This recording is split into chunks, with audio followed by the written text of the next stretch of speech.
Good morning guys. Puntahan ko muna yung kambing ko guys. Ilagay ko lang yung kumpay nila. May kumuha ako kahapon ng kumpay.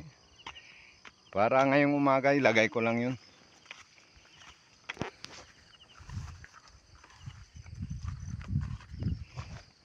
May dala na rin akong abono guys. Diretso muna ako sa taniman ko. Abonohin ko lang yung konting sili ko dun guys.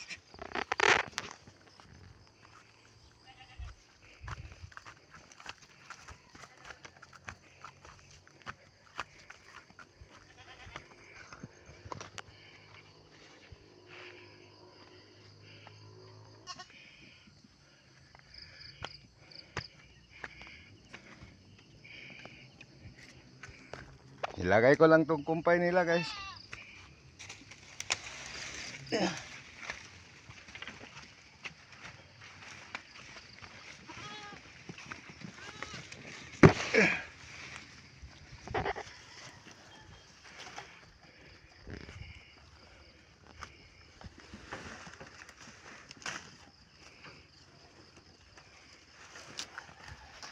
Okay guys, thank you for viewing.